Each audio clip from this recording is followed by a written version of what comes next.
coil is suspended in a uniform magnetic field with the plane of coil parallel to the magnetic lines of force.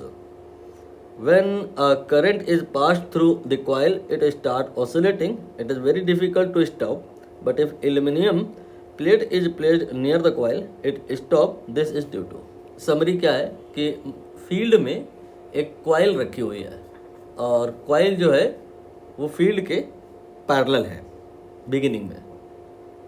तो ये जो coil है, अगर इसमें आपने करंट पास करवाई तो ये आपकी परपेंडिकुलर हो जाएगी, फील्ड के परपेंडिकुलर हो जाएगी। और जब परपेंडिकुलर होगी तो इसमें मोमेंटम आ जाएगा, ड्यू टू दैट वो फिर वहाँ पर आगे और जाएगी, लेकिन फिर वो वापस भी आएगी और आगे पीछे ऐसे ऑसिलेट करने लगेगी। तो ये ऑसिलेट ही करती रहेगी अनंत काल तक। लेकिन अगर हम बाजू में एल्यूमिनियम की कोई प्लेट रख दें या कोई भी ऐसी डिस्क जो कंडक्टर की है जिसमें करंट दौड़ सकती है, तो फिर वो जो आपका ऑसिलेशन हो रहा था वो रुक जाएगा थोड़ी देर बाद। कारण बता रहे हैं, ठीक है। डायग्राम बना के बात करते हैं। यहाँ पर हमने मैग्नेटिक फील्ड लाइन बनाना शुरू किया है। These are magnetic field lines. Uniform बनाई है मैंने, अननेसेसरी कॉम्प्लेक्स क्या करना है। और अब हम यहाँ पर एक लूप कंसीडर करेंगे। ये मैंने एक लूप कंसीडर करी। इस लूप को अगर आप चाहें तो ऐसे कोई एक फिक्स सपोर्ट के थ्रू फिक्स कर सकते हैं, ठीक है। अभी इस लूप में कुछ नहीं होगा, अभी ये जो लूप है जैसे बनी है ऐसे ही रहेगी, लेकिन ये अभी थोड़ी देर में ऑसिलेट करने लगेगी। वो क्यों? वो इसलिए कि हम इसको यहाँ से कट कर देंगे। ये मैंने कट किया। क्यों कट किया? इसमें हमें करंट को इन एंड आउट कराना है। ये करंट इन कराई और ये करंट आउट कराई। इससे क्या होगा? इस लूप में मैग्नेटिक मोमेंट आ जाएगा। मैग्नेटिक मोमेंट का मतलब होता है कि ये लूप एक मैग्नेट की तरह बिहेव करने लग जाएगी।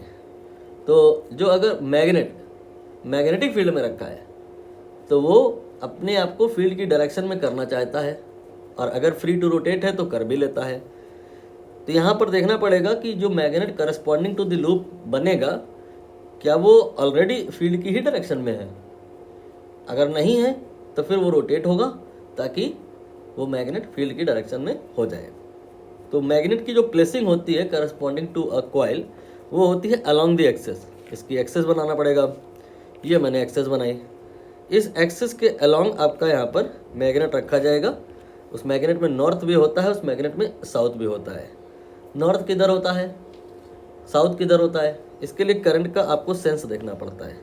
जो अगर देखने पर करंट आपको महसूस हो रहा है कि ये साउथ है, सॉरी ये काउंटर क्लॉकवाइज है, काउंटर नहीं क्लॉकवाइज है। यहाँ पर ये करंट देखिए, ये आपकी घड़ी की दिशा में ही घूम रही है, क्लॉकवाइज है। तो क्लॉकवाइज का मतलब होता है साउथ। एक दूसरा डायग्राम भी बना लो, नहीं वहीं पे खिचड़ी बन जाएगा। ये आपको अब यहाँ पर कॉइल नहीं बनाना है, मैग्नेट बनाना है। ये मैंने मैग्नेट बनाया। मैग्नेट का नॉर्थ कैसे होगा, साउथ कैसे होगा, क्लियर हुआ। आप करंट को देख रहे हैं। करंट देखने में अगर आपको साउथ दिखाई दे रहा है, सॉरी क्लॉकवाइज दिखाई दे रहा है, तो उसका मतलब ये होता है कि उस जगह पे साउथ पोल होगा। Clockwise equal to south, anti clockwise equal to north, ठीक है। ये ऐसे आपको ट्रिक भी बताई गई होगी कि कहा जाता है एन को ऐसे मत बनाओ, एन को ऐसे बनाओ। तो ये देखिए रोटेशन सेंस ऑब्जर्व करिए, एंटी क्लॉकवाइज है, एंटी क्लॉकवाइज नॉर्थ हो गया। तो अभी यहाँ तो करंट क्लॉकवाइज दिख रही है ना, तो इधर पे साउथ हो जाएगा और नॉर्थ फिर समझ में आ गया होगा, इसके पीछे वाले हिस्से में नॉर्थ हो जाएगा। अब पीछे वाला हिस्सा बनाना या बना के दिखा पाना मेरे लिए तो संभव नहीं है। आप इमेजिन कर सकते हैं केवल कि इसके बैक साइड पे यहाँ पर मैग्नेट जो बन रहा है नॉर्थ पोल होगा। और अब ये मैग्नेट जैसा आपको दिख रहा है, बताओ देख करके, क्या ये फील्ड की डायरेक्शन में है?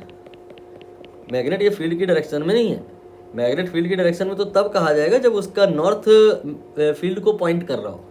यहाँ पर फील्ड तो इधर को है और जो मैग्नेट का नॉर्थ है वो आप देखिए वो इधर को है। इसका मतलब यहाँ पर इनके बीच में एंगल है। एंगल प्रिसाइसली कहें तो यहाँ तो 90 है। तो ये जो नॉर्थ है ये रोटेट कर जाएगा, ये ऐसे रोटेट करेगा कि ये चाहेगा कि फील्ड की डायरेक्शन में आ जाए। तो ये आपका यहाँ पर रोटेशन स्टार्ट हो जाएगा, ये आपका जो कॉइल है रोटेट करना शुरू कर देगा और coil after some time perpendicular हो जाएगी। इस तरह से डॉटेड डॉटेड करके आप फिगर एज्यूम कर सकते हो। ठीक है, 3 डायमेंशनल फिगर इतनी आसानी से तो समझ में आएगी नहीं, बट मैं एक्स्ट्रा डिटेल में बात कर रहा हूँ, समझ में आ रहा होगा। अब यहाँ पर आपको ये पता होगा ना कि जैसे कि अगर हम एक पेंडुलम लें, यहाँ पर देखिए ये रुका हुआ है, ठीक है, और इसको कुछ डिस्प्लेसमेंट दे करके हम छोड़ दें। आपने कहा था कि पेंडुलम ए पॉइंट पर रुका हुआ है और हम उसको बी पर ले जाके छोड़ दें तो वो ए पर आएगा, लेकिन ए पर क्या अब रुक पाएगा? वहाँ पे ए उसकी मेन पोजीशन थी, उसे आफ्टर ऑल वहाँ रुकना था, सबसे पहले वो वहाँ रुका हुआ भी था, लेकिन अगर बी से आपने ए पर छोड़ा, आइडियल कंडीशन में वो ए पॉइंट पे आके रुकेगा नहीं, क्योंकि जब वो बी टू ए आ रहा है तो एक्सेलरेट हो रहा है, उसमें कुछ स्पीड डेवलप हो रही है, उसी स्पीड की वजह से वो दूसरे साइड उतनी ही डिस्टेंस चला जाएगा। यहाँ पे भी ऐसे होगा। ये जो आपका मैग्नेट है जब ये रोटेट करेगा तो आफ्टर सम टाइम नॉर्थ इधर आ जाएगा, साउथ उधर चला जाएगा, और ये आपका फिर ऐसे रोटेट करेगा और फिर नॉर्थ उधर चला जाएगा, साउथ, ये ऑसिलेशन होने लग जाएगा। अभी तक तो क्वेश्चन ही समझने में नहीं आ रहा था, थोड़ा थोड़ा अब क्वेश्चन समझ में आया होगा कि ऑसिलेशन का यहाँ पे मीनिंग क्या है। ये ऑसिलेशन होने लग जा रहा है और ये ऑसिलेशन अनंत काल तक होता ही रहेगा, कभी नहीं रुकेगा जब तक इसको कोई रोकेगा। तो कोई रोक नहीं रहा है, लेकिन रोकने वाले ने दिमाग लगाया है कि इसके बाजू में एक इसने प्लेट रख दी है और वो प्लेट जो है कंडक्टर की है। उससे क्या फ़र्क पड़ जाएगा? उससे फ़र्क पड़ेगा, ये जो आपकी कॉइल है जो मैग्नेट की तरह बिहेव कर रही है, तो फिर मैग्नेटिक फील्ड भी तो जनरेट करेगी। यहाँ पर मैग्नेटिक फील्ड सबसे शुरुआत में तो इस प्रकार से जनरेट करेगी। देखिए नॉर्थ आपने कहा था इधर होगा, ये नॉर्थ से होते हुए फील्ड साउथ पे एंटर कर गई।